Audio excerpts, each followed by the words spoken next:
Jaya Radha Madhava Kunja Bihari Jaya Radha Madhava Kunja Bihari Radha Madhava Kunja Bihari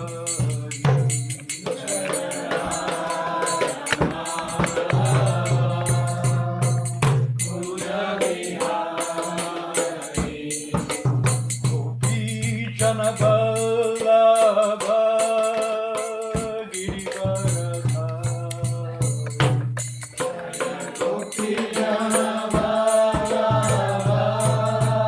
Girivaradhari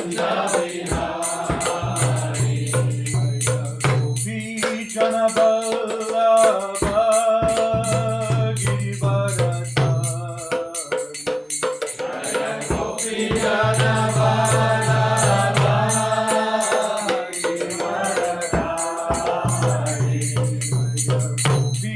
Janaballabha Girivaradhari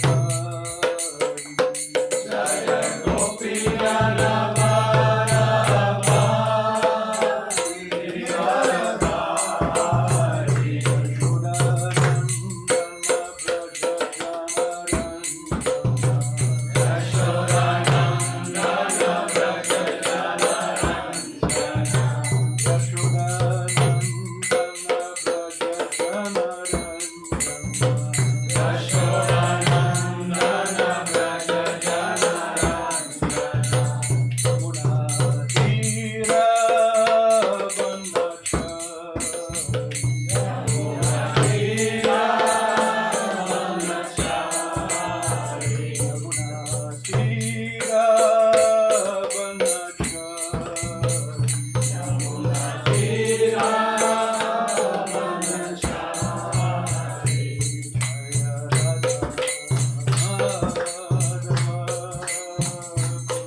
Astotar Sata Shri Srimadesi Bhakti Vedanta Swami Shri Prabhupada Ki Jai Ananta Koti Vaishnava Vrinda Ki Jai Namacharya Srila Haridas Thakur Ki Jai Prem Se Kaho Shri Krishna Chaitanya Prabhu Nityananda Shri Advaita Gadara Shri Vasari Gora Bhaktavinda Ki Jai. Shri Shri Radha Krishna Gopa Gopinath Shama Kunda Radha Kunda Giri Govardhan Ki Jai. Vrindavan Mathura Dham Ki Jai. Navadip Mayapur Dham Ki Jai.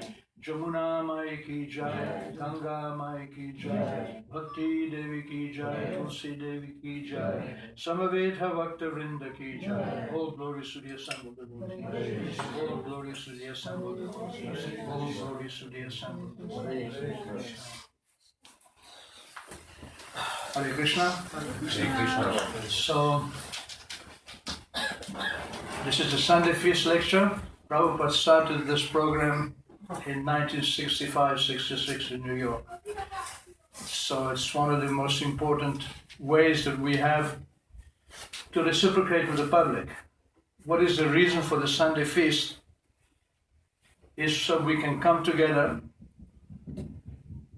and we can hear about Krishna. Simple as that.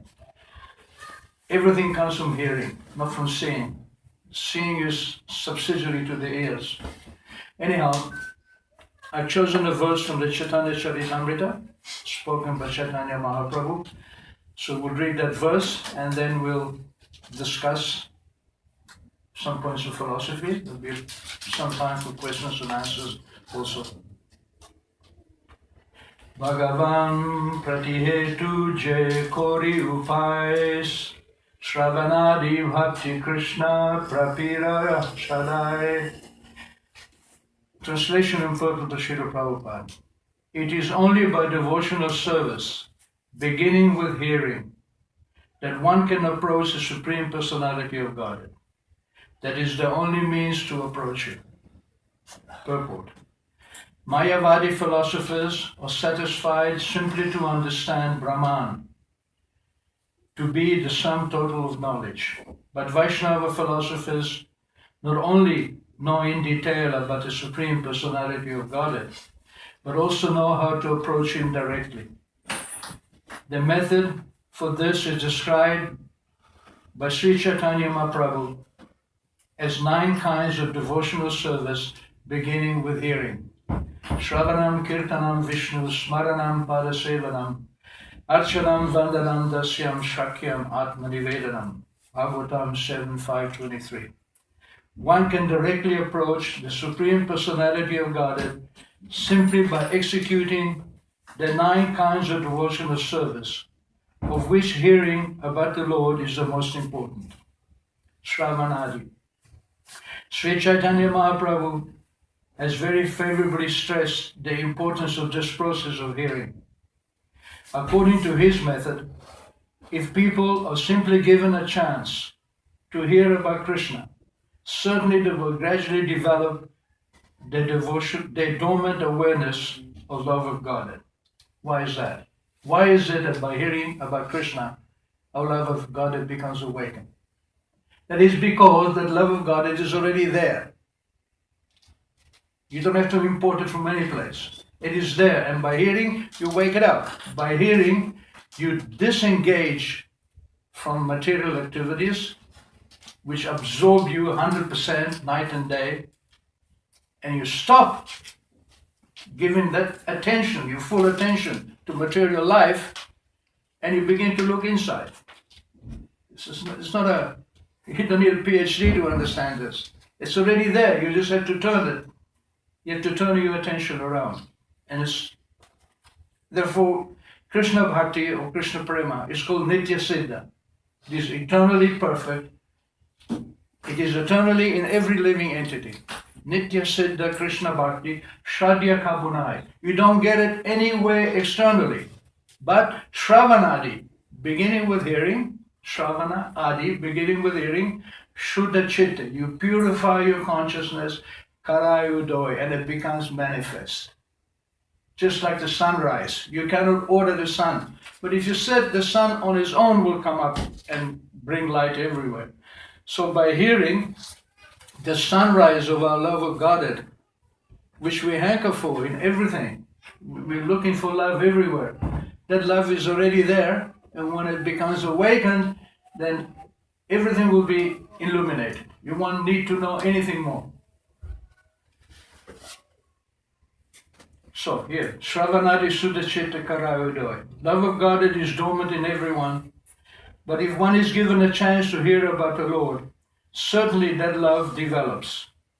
Our Christian consciousness movement acts on this principle.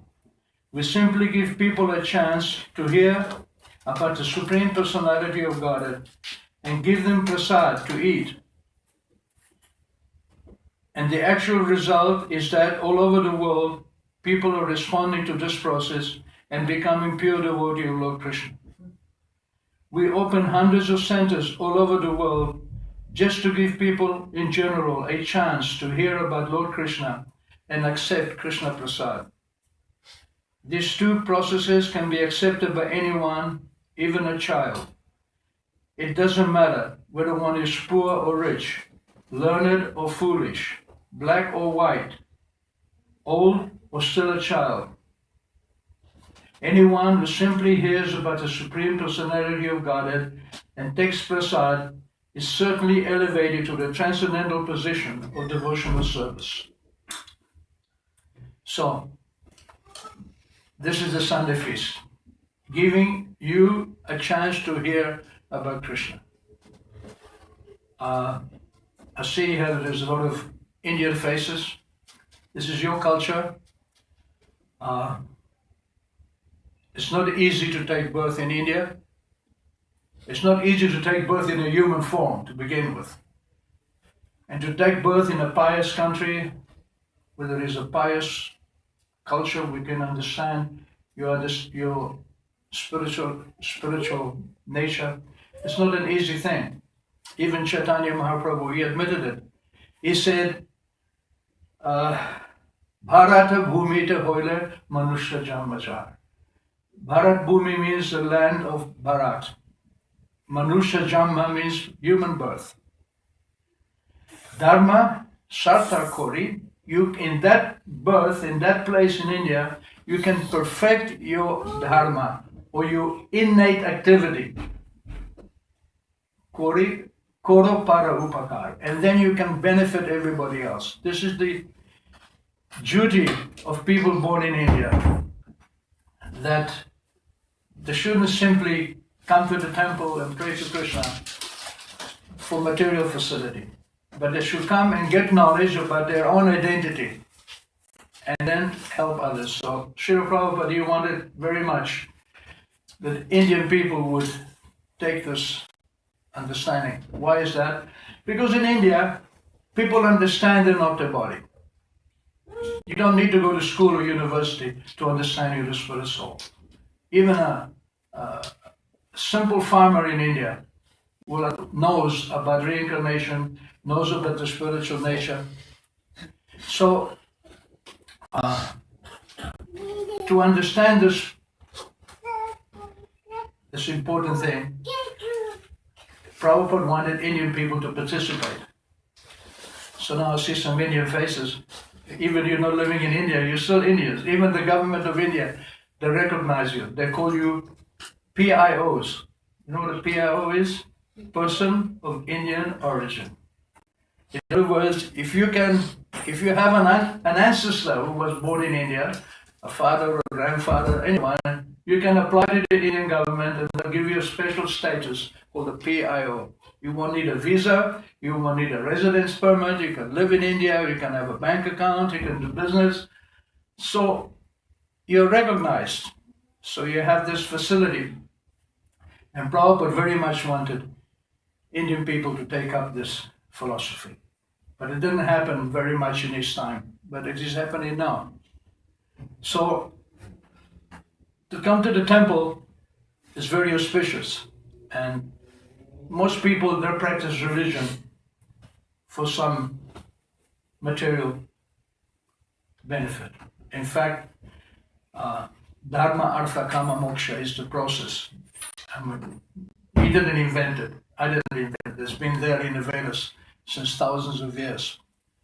The great sages of India, they studied the human nature and they put it down in writing. And it is coming down from time immemorial in what is known as a Guru Parampara. Even Krishna, he told Arjuna in the Gita that this knowledge is not something you can invent. It is coming already from time immemorial. Imam Vivashvate Yogam. He says, I instructed it to Vivaswan, and Vivaswan instructed it to Ikshvaku, to Manu, and Manu instructed it to Ikshvaku. Evam Parampara Praptam, so Praptam means to get this knowledge via the Guru Parampara. Imam Rajasayu Vidu, and the great kings and rishis, they knew this. But Sakalanea Mahata Yoga Nashta Parantama. But my dear Arjuna, because of the passing of time, this knowledge has been lost. Because people, frankly enough, they have their own interests at heart. They want to be happy. If I cannot be happy, then I cannot be happy with anyone. First, you have to become happy. Then your partner can be happy, your family can be happy, your community, but you have to do the work to become happy yourself. That's the most important thing. So, most people come to the temple or go to the church or the mosque to become happy. They need something. And what do they need? They need money. They're unhappy. They need happiness. They're curious.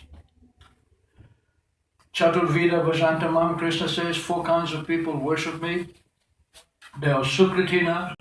Sukritina, they do something which is pious. Coming to the temple is a pious activity.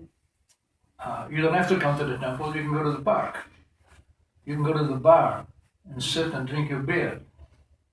It's up to you. But if you come to the temple, then the idea of coming to the temple is to connect with the knowledge within your heart. So, people normally go to the church, dharma, they practice religion. Why? Artha, to get material benefit. Because we all need to live. We need to eat. We need a house. We need a job. We need a partner. Everybody has needs. That's in the material world. And if you're pious, you pray to God for those needs. So dharma, artha. And what do you do with those artha, with the material facilities you get?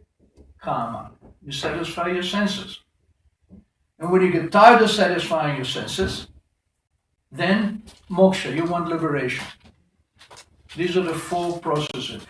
But what Prabhupada was teaching, what Chaitanya Mahaprabhu is teaching, is way beyond that. It is called the Panchama Purushartha. Purusha means human being, and Artha means what he gets, what his benefits will be. There is 4 Purushartha, Dharma, Artha, Kama, Moksha. There is a 5th Purushartha, and that is Krishna Prema, the love of God. That you come to the temple, you get your material facilities, but at one point you think, who is giving me these material facilities? Who am I depending on to become materially happy? So Krishna is giving me, or the God in the temple.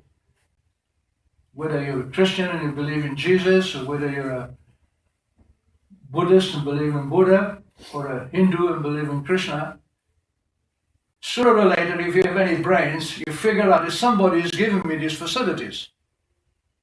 Therefore, it is interesting for me, it is beneficial for me to find out the source of these facilities. And this is when real spiritual life begins. When you try to understand what is the purpose of my life. In fact, if you look at the material situation, everybody gets material facilities, even the birds and the bees. You know, I live just here. There's a big garden inside these buildings here, you see? They're made in a square. But in the middle of it, it's a huge garden, the size of a football pitch. It's right outside my door. So in the morning, I see the birds flying around. I see them in winter and summer. And they have everything they need. There is a male bird, there's a female bird. There's always 2 of them flying around, if you look carefully. And they get what they need. They take buds from the trees, seeds from the ground, and all arrangements is made for them. Every living entity is taken care of. So If the creator of this situation is able to give facilities to all kinds of living entities, why not us? So this is the purpose of human life. We have come into the material world and somehow we have forgotten our relationship with God. Coming to the temple means that we want to re-establish that relationship which is already there. And once you re-establish your relationship with God, the whole formula changes. Everything becomes perfect. So much so that when you actually learn to appreciate and love Krishna, you're not going to be worried about any material thing. Because if he's taking care of the birds and the bees, he also is taking care of me. I don't have to worry. I don't have to go to Krishna and ask him for anything. Automatically it will come. What becomes interesting is that I have innate love for Krishna. Krishna is my supreme father. He's my best friend. He created me to enjoy with me. Just like the father and mother, they create a child to enjoy with him. So when that enjoyment is awakened, the beginning of love of God, that becomes so important and so wonderful that everything else, including the material situation, becomes insignificant. So Prabhupada wanted to teach this knowledge, and it is coming down from Chaitanya Mahaprabhu. First of all, Krishna, 5,000 years ago, he spoke the Bhagavad Gita. Modern scholars, they say, well, the Mahabharata, Bhagavad Gita, it was written 1,500 years ago. We don't have any proof. But actually, according to the system of parampara, that you hear from your teacher, you assimilate the knowledge, you pass it on to your teacher. It is 5,000 years ago that Krishna spoke Bhagavad Gita. And in the Bhagavad Gita, Krishna, he accentuates the difference between the body and the soul. It's all about that. Arjuna was in bodily conception. This is my cousin, this is my teacher, this is my grandfather, this is my family. And I don't want to fight against him. And Krishna was saying, it's none of these things. This is just a passing show. You're the spirit soul. And even if you make a proper arrangement for your material life, there is only one problem. You know, this material life is like a stage show. It's like a movie, okay? So you go to the movie and you watch the movie, you identify with the actors, and you forget your own life. You enter into that movie script. There is only one problem with the movie. Who knows? What's the problem with the movie? It will finish. Huh? It will finish. Soon. Exactly. It's the last scene. The end. That's the problem. So Krishna is saying, but dear Arjuna, you're in this movie thinking that this is your kingdom, or your brother's kingdom. These are your brothers, these are your teachers, these are your cousins. But actually, it's none of this thing. It's temporary. Even if you get your kingdom, you will have to leave it behind. So,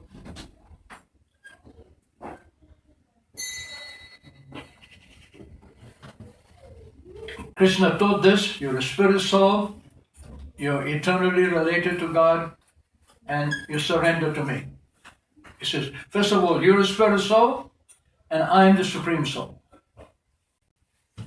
This is the teaching of Bhagavad Gita. I'm the supreme soul, Krishna says, and you are the servant of mine. You're my part and parcel. And perfection is you do what I say, you follow my instructions. This is the conclusion of Bhagavad Gita. Sarva dharma parijyaja mam ekam sharanam vraja. Give up all your activities, all your dharmas, and simply surrender to me. In exchange, aham tva sarva papebhyo mokshashyami. I will liberate you from all your illusion, from all your sinful activities. Every activity that we encounter is predicated by some activity that we did before. Anadi karamafale pori bhavanar navajale. Bhaktivinoda Thakur says that because of beginningless karma, fruits of karma, karamafale, anadi, without any beginning, pori bhavanar, I fell into this ocean of material life. So we are all here and we're all different because we have all acted differently in previous lives. Apart from the fact that not one living entity is the same as another one, we also get our bodies which are different because we have acted differently. If you get an Indian body, that means you've acted piously in previous lives. You don't get birth in India. Because taking birth in India, as I said, is a small step to understand your spiritual nature. Very simple, very easy. But once we fall into the material world, the illusion is so deep that Bhaktivinoda says, Tari bare na deke upai. After coming into this material world, I don't see a way out. Upai means to become free, to become liberated from material contamination. And Krishna demands that the way to become free from our karma is to surrender unto me. But practically nobody did it. Even in India. You know, when in the beginning years in India, as I said, we didn't make any Indian devotees. So many of us went to India to help Prabhupada spread the mission there. And gradually, now many Indian people are coming forward and appreciating the teachings which is already there. And the process of surrender, the process of how to surrender to Krishna, Krishna taught himself in his incarnation as Chaitanya Mahaprabhu. Now, Chaitanya Mahaprabhu is a historical figure. He appeared 550 years ago in Navadip, in Nadia, just north of Calcutta. And by his example, he taught the process of how to surrender. It is Krishna himself coming as his devotee to teach us how to surrender to Krishna. Just like a student when he's learning to write and he makes a mistake, then the teacher, he takes his hand and he says, you write like this. So this is the process. So when Chaitanya Mahaprabhu was present, this verse that I just read from Chaitanya Charitamrita was spoken by Mahaprabhu in Benares to the Mayavadi or impersonalist sannyasis there. And clearly says, hearing is the most important thing. Because just like when we're sleeping, how do we wake up? Suppose you're sleeping and I come and make a nice show. Is that going to wake you up? No. By seeing, you'll not wake up.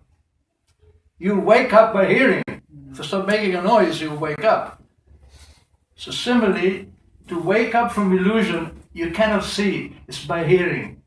Shravanadi Sudachita. Beginning from hearing, we purify our heart. And what do we get? What do we need to be purified from? From the identification with the body. Aham mama iti. I am this body. You know, Krishna consciousness is very simple. If you listen to Srila Prabhupada's lectures and read his books, you know, in my home, I have an MP3 player and I have all of Prabhupada's lectures in date order, beginning from 1965 and ending in 1977. There's 1,700 lectures. So every day, because I spend a lot of time in the kitchen, so I put the MP3 on, so I'm listening to his lectures as the years go by.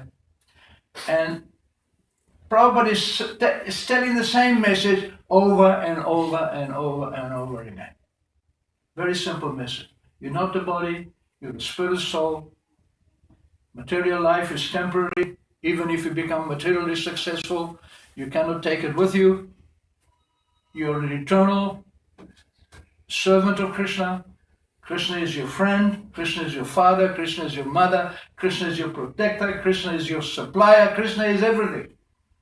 That's the message, simple as that. And he keeps repeating it over and over again.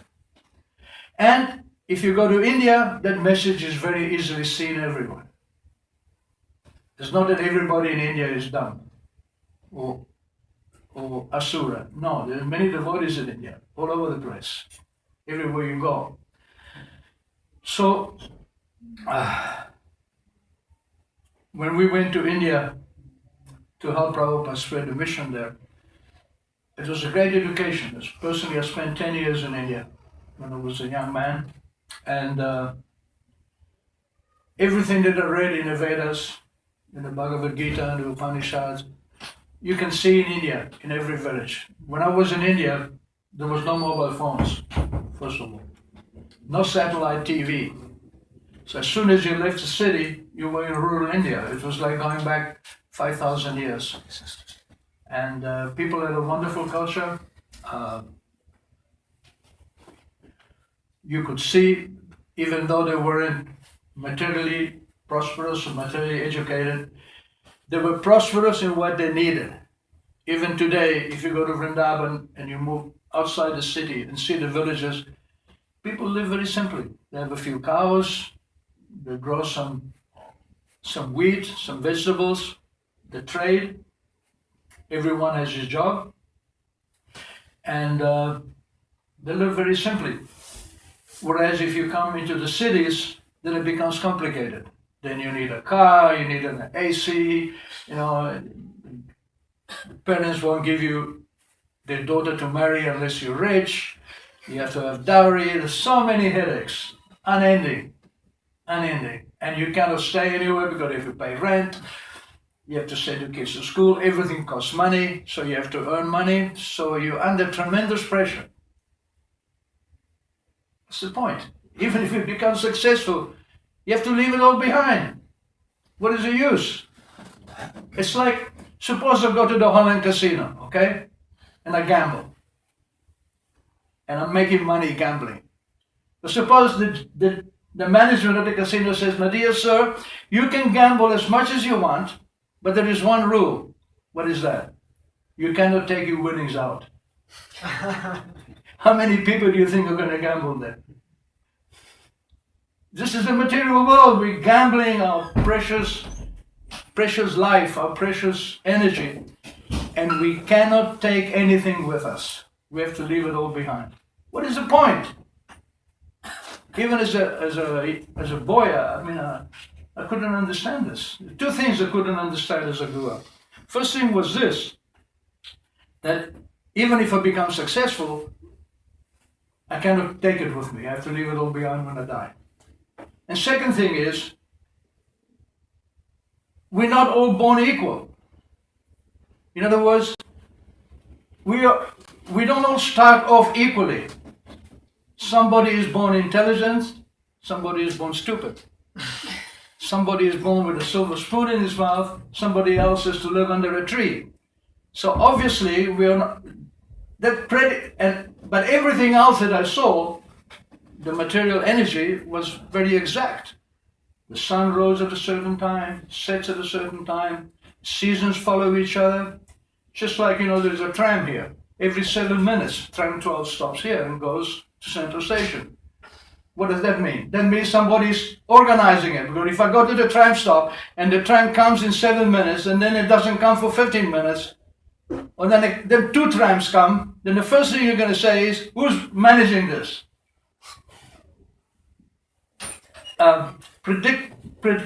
Predictable activities of the material nature predicates an intelligent management behind it. So I could figure that out, that everything is managed intelligently, but we don't start off equally. Why? Why aren't we all born with equally? Why don't we get born all with equal opportunities? Karma from the past lives. Huh? Because of the karma from the past Yeah, I'm lives. coming to that. Of course, exactly. That predicates there is something before. If there is a previous karma, that means there's a previous birth. That means I'm not this body. That means this temporary activity is created by me, in previous lives. And what I'm doing now, that's the next thing. And what I'm doing now is going to create another activity for me in the next life. Now that's a big break on your aspirations and activities. It shapes you somehow. And I was fortunate enough as a young kid to read a book about reincarnation, so I started believing in reincarnation. And then, I grew up and main activity was chasing girls and getting high. That was the story of my life. But at one point I got fed up with that too. Because there is no happiness in it. There can only be happiness in material relationships. Those of you who are married, who have partners, who have children, that happiness there is dependent on how much you can put Krishna in the middle of it. Because if you can put Krishna in the middle of it, then it becomes a continuum. It's not going to end when you die, or when your child dies, or when your partner dies. Because you understand your whole spirit soul, and therefore, if you act spiritually in this life, you're guaranteed further spiritual activities in future lives. And that's also explained by Krishna. Neha Bikrama Nasho Asti. He says, in this endeavor of Krishna consciousness, Nasho Asti, Neha, there is no finish, it doesn't finish. Pratyavayo Navidyate, there is no diminution. In fact, Krishna says, even a little activity in spiritual life, like what we're doing now. Swalpam api, swalpam means a little bit. Asya dharmasya, in this dharma, trayate mahato bhayat, you become free from the greatest fear. And the greatest fear is that whatever you're building is going to finish. But when you're Krishna consciousness, you're building for now and for the future. It's not going to be finished. And this is what we're trying to do. I mean, you don't have to be a genius to figure this out. I'm not a genius. I'm simply repeating what I heard from Srila Prabhupada. As I said, he repeats the simple message again and again and again. And what Prabhupada lectures in 1965 is not different to what he lectures in 1975. Because the truth is the truth. No matter where you go, no matter what you do, if you're rooted in the truth, then you're not worried about anything. It's just like Lord Shiva. It's a nice story of Lord Shiva and Parvati. Lord Shiva was sitting under a tree and Parvati was sitting on his lap, left lap. So one devotee, one demigod, Chitraketu, he was flying his aeroplane and he saw Lord Shiva with Parvati on his lap, so he laughed. He said, just see, the great renunciate Lord Shiva, he's so attached he has his wife on his lap. So Lord Shiva, he laughed, he took it, he understood it was a joke. But Parvati, being a woman, she didn't like the joke so much. So she became angry. She said, you rascal, you dare criticize me? She said, you take another birth as a demon. So she cursed him. So Chitraketu, Bhagavatam says, he was very powerful. He could have reacted to the curse. But he didn't. He honored Durga Devi, Parvati, and he said, my dear mother, he says, thank you for punishing me, I deserve this. He accepted the curse. So then Lord Shiva commented to his wife, Parvati, and he said, my dear Devi, just see, he says, devotee of Vishnu, he says, he doesn't become angry. You became angry, but he didn't. He said, I'm trying to remember the verse. It says, Narayana para sarve. Narayana para. Those who have Narayan as the goal of life.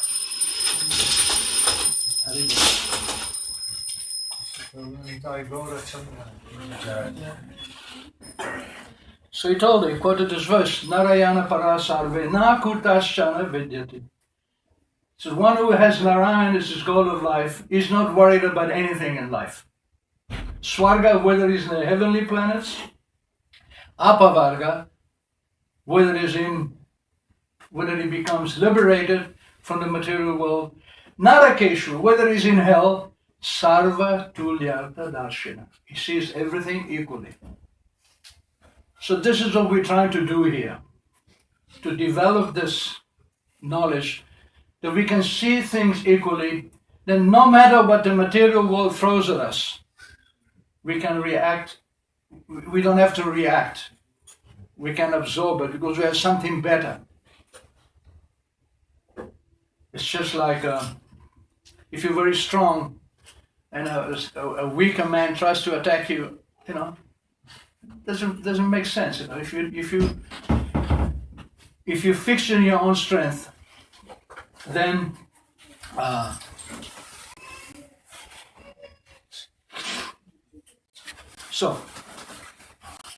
Swapam abhyasya dharmasya, Krishna says, if you make a little advancement, trayate mahato bhayat, to become free from the greatest fear. What is the greatest fear?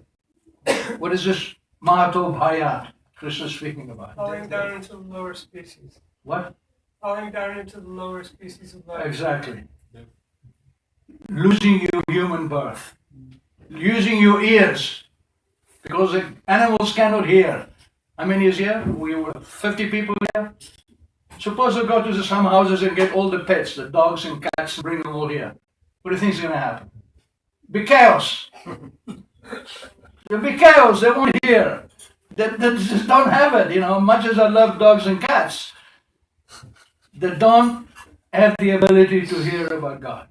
But we have. And to lose that ability, that is the Mahabhaya, that is the greatest fear. And you don't lose it if you practice it in this life. Because you always begin your next life from where you left off in this life. And if your main interest in this life is spiritual advancement, you need a human birth in the next life to continue. But if your main interest in this life is simply to enjoy your senses, then sense enjoyment you can get in any species of life. Whereas spiritual practice requires a human body. So Krishna says, even if you make a little advancement, tarayate mahato bhayat, you become free from the greatest fear. So this is what we're trying to do for the Sunday feast. It's nice to be with the devotees. We see Lord Chaitanya Mahaprabhu, we take prasad, and we discuss about this philosophy. It's very interesting. Once you begin in understanding your spiritual identity, there is nothing more exciting, there is nothing more interesting. And even you may move away, because material life sometimes can be dangerous. Material allurement can be very strong, so you can be deviated. But in the end, you always come back to Krishna, because it's the only thing that makes any sense. Nothing else makes sense. Why doesn't anything else make sense? Because everything else is temporary. You have to die. Again, you come back to the same thing. Jamma mrityu jara vyadi dukkha doshanudarshanam, Krishna says. Look at it. Anudarshanam, very, very minutely. Anu means finely, following, not just by your own speculation. Inquire from people we're not the first group to study this. This knowledge has been studied by human civilization since the beginning of time. So, I forget my thread. Anyhow, so Chaitanya Mahaprabhu came, Krishna himself came as his own devotee to teach us the process of devotional service. And some 200 years after his appearance, it was practically forgotten in India. The process of bhakti, of Harinam Sankirtan, introduced by Chaitanya Mahaprabhu. And one great saint called Bhaktivinoda Thakur, he came from the spiritual world to re-establish this process. And we are his followers, and he has written many, many beautiful songs, many beautiful poetry.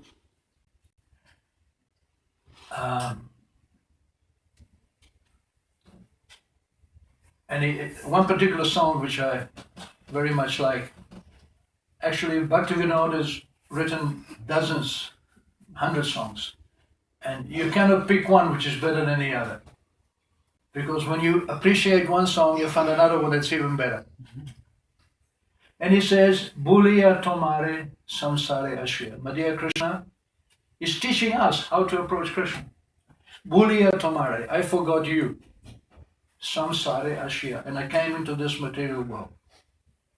Now I know many devotees that discuss if we were with Krishna in some previous life, how did we leave Krishna and come into the material world? Well, we all live in different places. It's not that we leave this temple and all go to the same place. And it's not that we came here from the same place either. We all came from different parts of the city. So in the same way, we came into the material world from different ways. When you become liberated from material life, you will know why you've come to the material world. But right now, it is a fact that we are here because we forgot Krishna. So Bhaktivinoda prays, my dear Lord, Buliya tomare, I forgot you. Samsara ashya, I came into this world of samsara. That's the problem here. Samsara, that we take birth again and again and again, and the same story, different poetry, same meaning. Peye nana vida beata. And I got, coming into the material world, I simply suffering all kinds of miseries.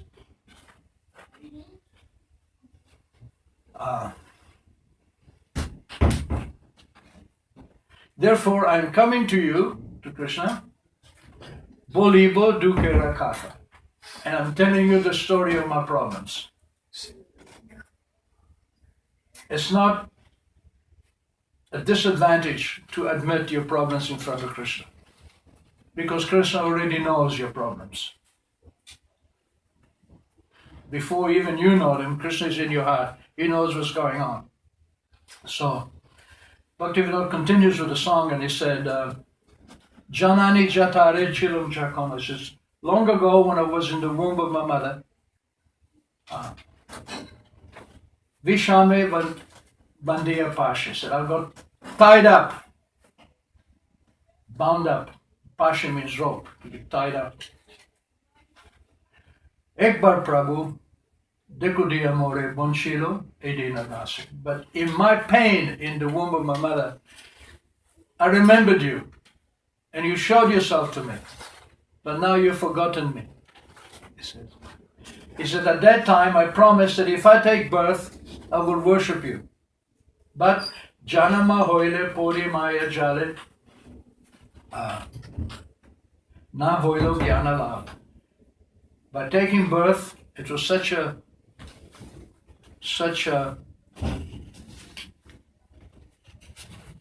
traumatic experience, I forgot that promise.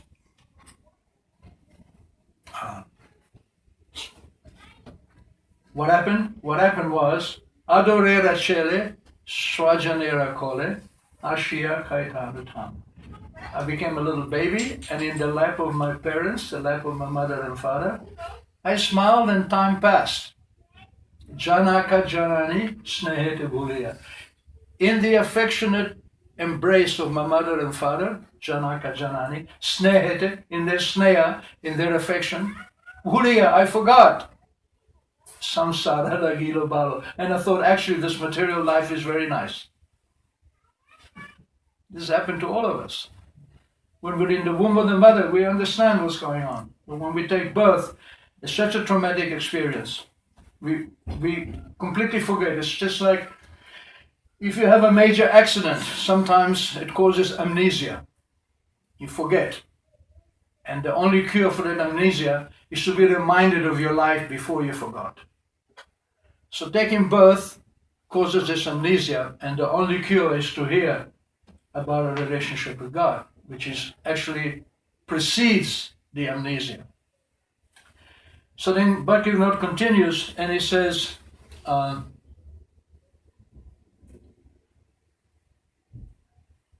Arkishudine balakahoya. After a few days, I became a young boy. Notice he doesn't say after a few years. He says after a few days, because time flies. No? In 2 months I'll be 80 years old. 80 is a lot of years. But I remember like yesterday when I was 8. So what happened to those 70 years? They went by just like light. So, but you know, the comments on this, that time is very, very difficult to come to grips with. So, Arkishudine Balaka over here, Kelino Balaka. And what did I do? Kelino, I played with my friends. Arkishudine, a few more days, Gyana Uparjibo, I started getting knowledge at school. Pathapuri Ahar. And I started studying again and again and again. What was the result of that studying? Gaurava, Vidyara Gaurava, Brahmi Desha Desha. With that knowledge, Vidyar, with that Vidya, Gaurava became very proud. And I went from place to place, Brahmi Desha Desha. Why? What was it? What did I do that for? Dana Uparjana Kori, to earn money. And why did I want to earn money? Swadana Palana, to maintain my family. Kori Ekamane, I became so absorbed in maintaining my family and using my knowledge to get money. The result was Bhulino Tomara Hari. I forgot about you. This is the story of everybody's life. You don't have to go to Hollywood to write it. It's there. Then he says, Bardaki Ekono, now I'm an old man. Bardaki Ekono, Bhaktivinoda. Kadiya Katarati. Bhaktivinoda say, now I'm an old man and I'm crying like anything. Why am I crying? Navajiyatari, I didn't worship you. Dina Britagelu, my days are finished. Ekonoki Hobegati, where am I going to go now? Now, if that's not powerful, I don't know what is. That speaks to me. And this is our business, to understand this. And it's not a sentimental thing. It's not only for Hindus, and not, it's for everyone. This is what we're offering. So, we have a few minutes. If you have any questions or any comments. Yes, ma'am. Could you sing the button, please? Pardon? Could you sing the button? Could I sing the bhajan? Question. Yes. You said that there is no real happiness here. That's more or less the main point of your talk. But still, I know this in a theoretical way. It took a little while for me to get to understand that. And it's very obvious, but still, it's quite a high level. I have found that it's a very high level to actually realize it, because still these material pleasures, they look so much more pleasurable than spiritual activity. Yeah, but you have no choice. Yeah, that's true, but still, the taste is not. It seems like the happiness is very different. It's a very high level. First of all, that's the material nature is designed to be frustrating. Material nature is designed in such a way that unless we put Krishna in our lives, we're going to be frustrated, no matter what you do. But still, it looks so. I think many more people have this problem. I don't think so. Devotees also have this. I was coming from the position you're saying, so if it's possible for me, it's possible for everyone. On the basis of intelligence, I agree completely with you. I mean, I came to Holland because I wanted to enjoy my senses.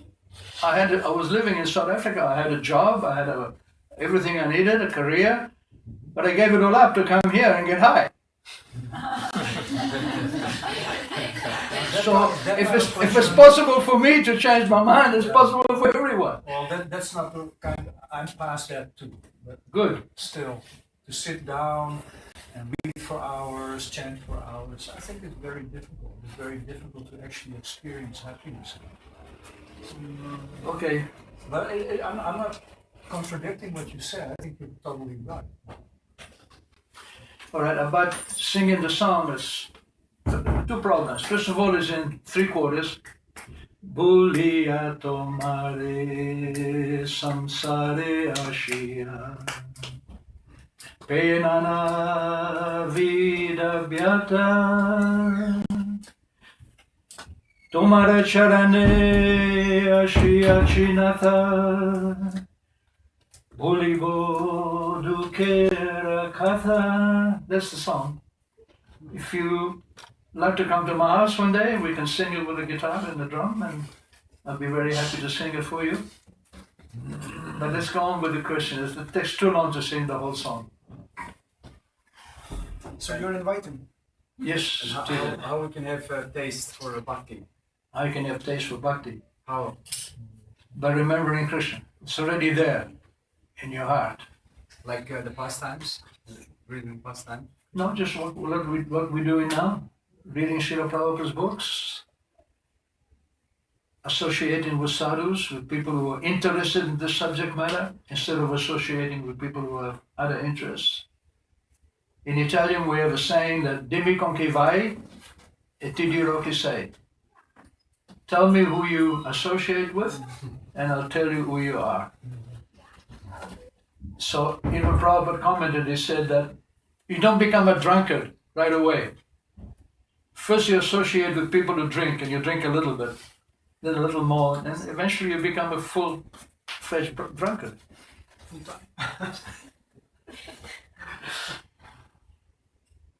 Any other questions?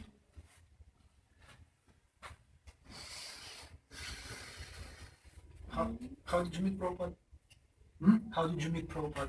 I was actually a devotee here on my own for almost 1 year In Amsterdam. in Haarlem, Okay. but here in Amsterdam. And then I joined a temple in Italy for 9 months. Mhm. And then Prabhupada came to France, and the authorities in my temple didn't let me go to France to see him. Oh. I became very upset. So I made a plan and I went to India. Okay. So in 1976, in the autumn, I went to Vrindavan and I met Prabhupada there, and I spent 2 months with him Oh. in Vrindavan. But as I said at the beginning of the lecture, it's not by seeing it's important, it's by hearing. And because if you learn to hear from Prabhupada, even today, he's not physically present, but his teachings are present.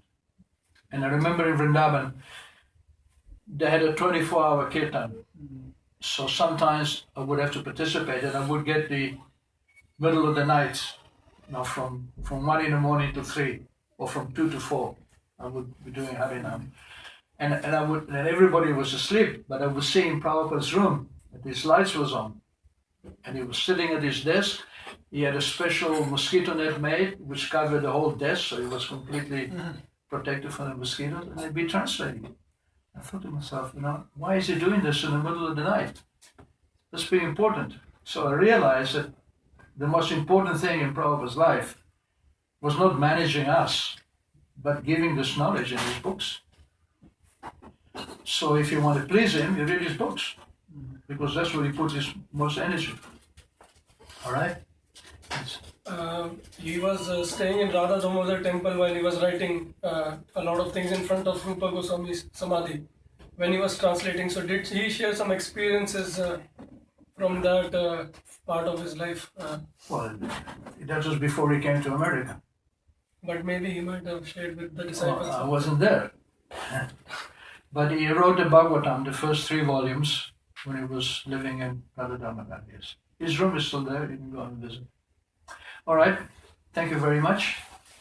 Hare Krishna. His grace and Ananda Sarup Prabhu ki Jai.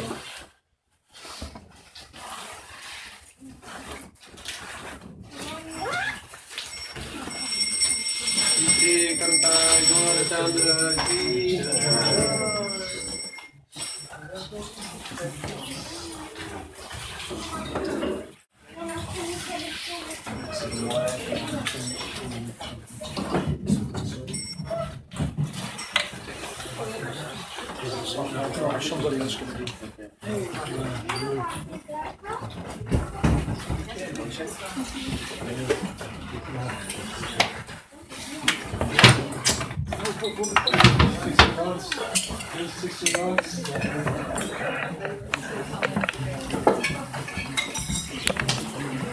Jaya Karunani